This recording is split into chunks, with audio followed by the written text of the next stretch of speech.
I'm Andrea Giles, and you are listening to the Heal from Infidelity podcast, Why You're Stuck.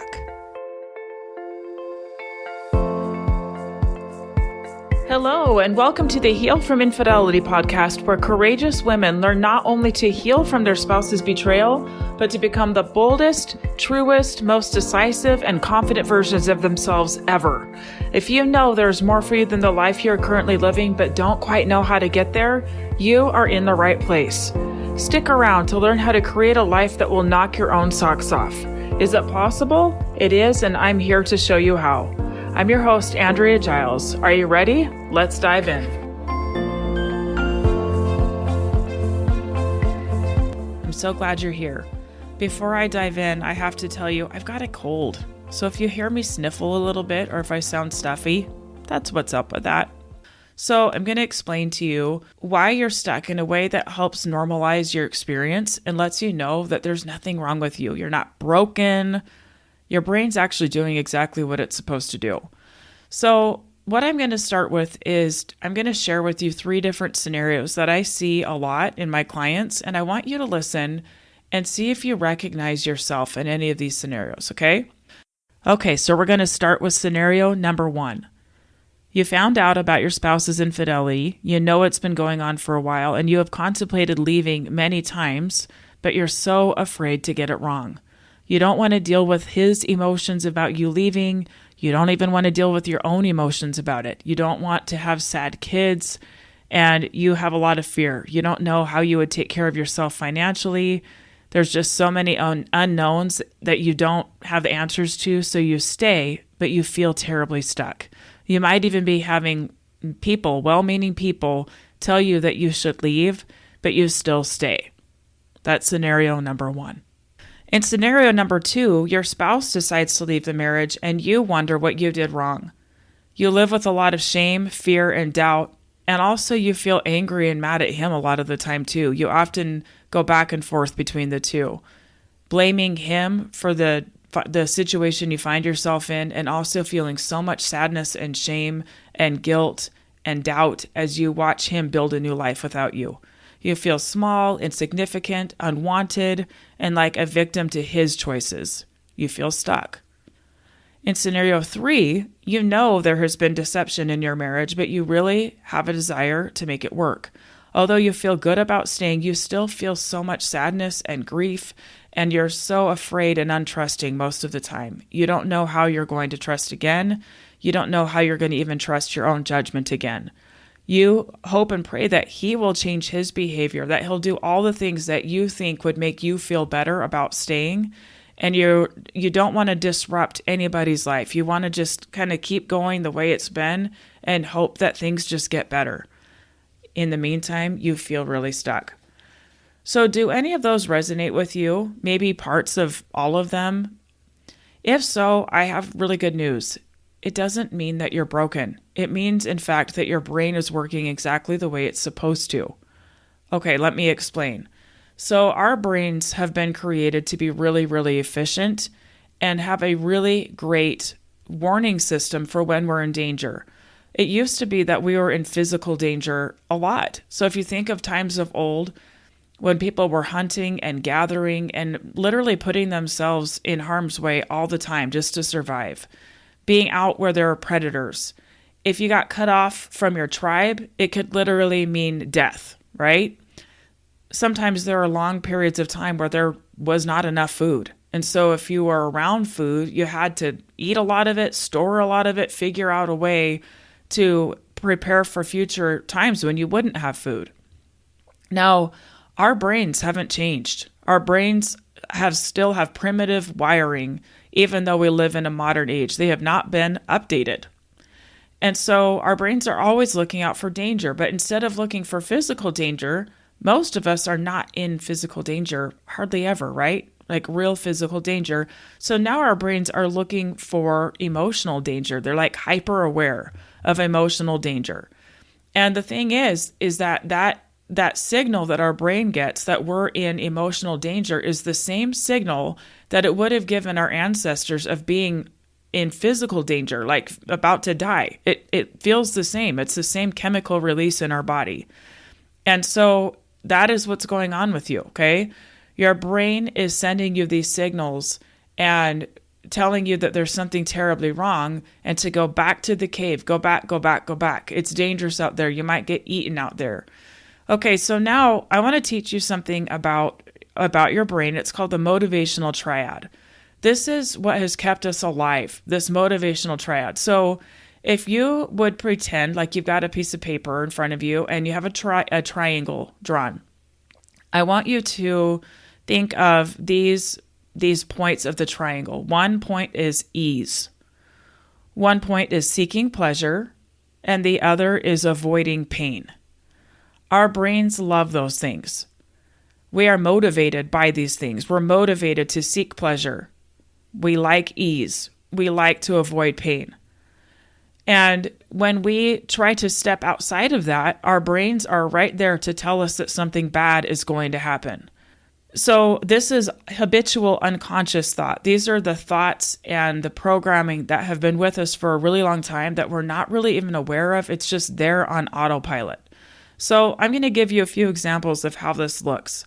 So let's say that we come across a box of cookies.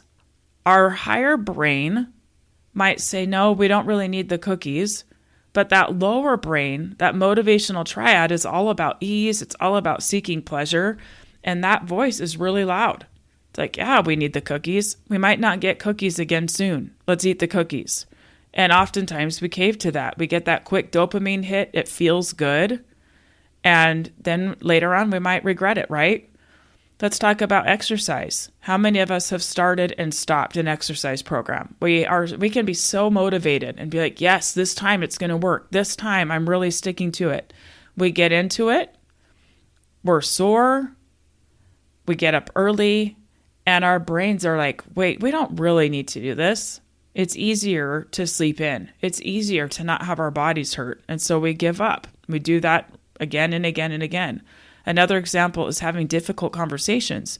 We might really want to have a conversation about something, but we worry about handling our own emotions. We're worrying about their emotions, what they might think of you. The fear of judgment of other people can feel so scary. It can feel painful. It can seem like a painful thing, and so we often just don't do it. We'll just not say it. We'll just keep silent and avoid the pain altogether. Now let's talk about how we self-sabotage ourselves in our relationships in this way.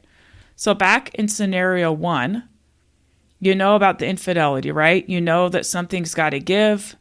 You know that something has to get better. But whenever you think of leaving the marriage, you get scared, you get worried, you feel other strong emotions come up, which are the equivalent of sending you back into that cave, going, no, go back, go back, go back. And even though you might not like that cave and it might feel really uncomfortable, at least it's familiar, right? At least it feels familiar. In scenario 2, your spouse has left the marriage. He seems to be doing well, and you are left with a whole lot of unresolved pain. It seems that it is him moving on without you and that you're being left behind that is causing all the pain, but I promise you it's just your thoughts about it that are causing the pain. It's what you are making it mean that's causing you the pain. And even though it feels miserable, it's easier to dwell and ruminate on all the reasons why you weren't enough or that he's a jerk, maybe going back and forth between the two, and that's keeping you stuck because it's not allowing us to move forward from that, set those things down, and step into the kind of life that you want. Scenario 3, you know you want to stay, but you are waiting on him to help you feel better about it. If only he says or does the right thing, then I get to feel better. So our brain's way, our equivalent of that motivational triad of making things feel better for us is giving all the responsibility of change to the other person. That's the safety net. It's like, okay, if he just does this, then I get to feel better. The thought of really changing something ourselves is the equivalent of kicking ourselves out of the cave, out into the wild where we might get eaten up by a bear. This is why when we say, oh, I want to learn how to trust, I want to trust, but really trusting feels like exposing ourselves. It feels like standing naked in front of a crowd. It feels very threatening sometimes to learn to trust again. And that primitive wiring, that primitive part of our brain doesn't want us to do anything remotely threatening. Okay? So what is the way out of this? How do we get out of that motivational triad? It is powerful. We are really, really hardwired to stay there. So how do you get out? The good news is that if we are the problem, we are also the solution. So all of you listening have had circumstances. You've had things happen in your life. You wouldn't be sitting here listening if you didn't have some experience where you maybe have been hurt at the hand of somebody else. But how we think about that makes all the difference and gives all of our power back. So how is it done? So we have this part of our brain that only humans have that separates us from animals called the prefrontal cortex. This is like the powerful goal-setting part of our brain where we can receive revelation, where we catch glimpses of what we're capable of. And this is also the part of our brain that overrides impulses. The way to tap into that is to get really, really clear about what you want. Getting really clear about who you want to become, glimpses of this version of you that you know is there and that you just really, really want and are willing to do anything for. So the way to do that is by spending time looking to your future self. So let me talk about that for a minute. I grew up on the Oregon coast. I grew up in Oregon and then moved right before my junior year to the Oregon coast and spent a lot of time just hanging out on the beach. I loved it so much. So you're going to hear me talk a lot about Oregon and using ocean analogies because I love it. Okay, so the motivational triad is kind of like you're out in the boat. You're out there in the ocean and you're just kind of rowing around and you know it well. You're very familiar with it. It's not necessarily comfortable, but you're really familiar with it. Now, over at the shore, you see a lighthouse. In that lighthouse is you. There's this wiser, more knowing version of you that's in that lighthouse. She can look to you and tell you what you're capable of. She gives you glimpses of that. She has wisdom that is right there, ready to share with you as soon as you're ready.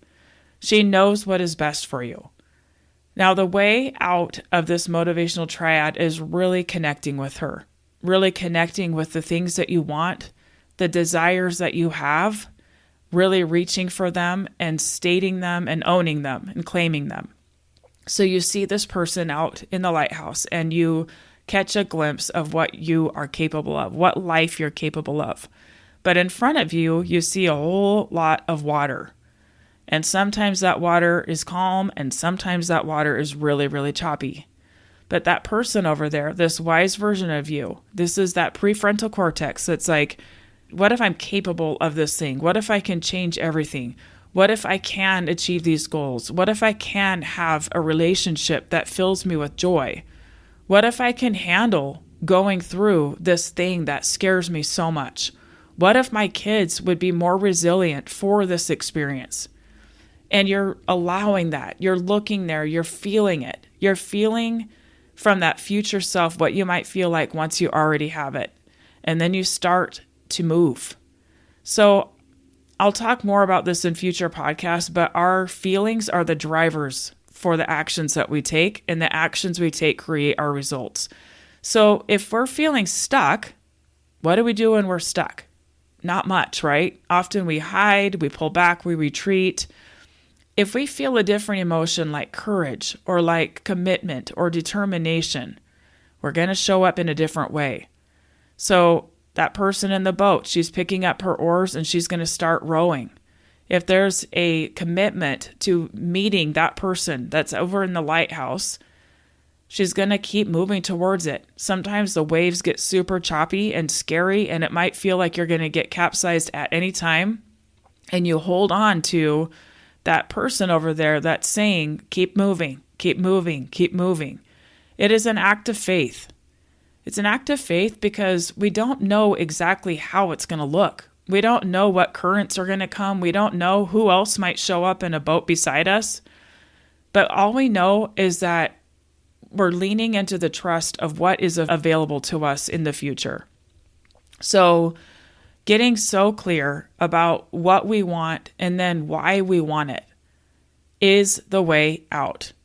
So I start all of my coaching, when I start a new program with brand new clients, we start at this spot of getting clear about what we want and why we want it. And sometimes it takes some doing to even state out loud what my clients want because they are so used to thinking about what everybody else wants. They've forgotten about what they want. But if you can lean into this thought that your desires, your wishes, the things that you want, that those are actually the markers and the guideposts showing you what you're capable of and where you need to go and the growth that needs to take place to have that thing, lean into it. It's there for a reason. You are given desire for a reason. Lean into it. So I start there with my clients, and then a huge part of it is going through your reason, your compelling reason. Why do you want that thing? And nobody else needs to understand your reason but you. You're the only one that needs to get it. And you're the only one that needs to answer to it and feel good in it. You have to like your reasons why. Other people's judgment, it's not enough. Yeah, what others might say, or even your own judgment, like, oh, I don't deserve that. Oh, that's selfish of me. We're dropping all of that. It's okay to want something just because you want it. But you claim it, say, this is what I want, this is why I want it, and commit to it over and over and over again. That commitment will be the thing that moves you from where you are to where you're going. I know for me, when I was going through divorce, what kept me going was this image of like a peaceful, calm life where I didn't feel like I was in chaos all the time. I didn't wonder what was going to happen the next day. I didn't wonder if we would be okay. I had a vision in my mind of a relationship that was loving and trusting and peaceful. I really wanted peace, and I was willing to do whatever it took to get there. And so I moved forward, even though it was really bumpy at times. I moved forward anyway, because I knew that I really wanted what was on the other side of those choppy waters, and I was willing to wade through them to get there. And the reward has been great. So in closing, I just want to say that person is on the other side calling to you. There is a person in the lighthouse. It's you. And she has things to tell you. You have so much wisdom inside you that's waiting for you to listen, to pause and listen. I understand that it feels scary. I understand that it takes a whole lot of courage.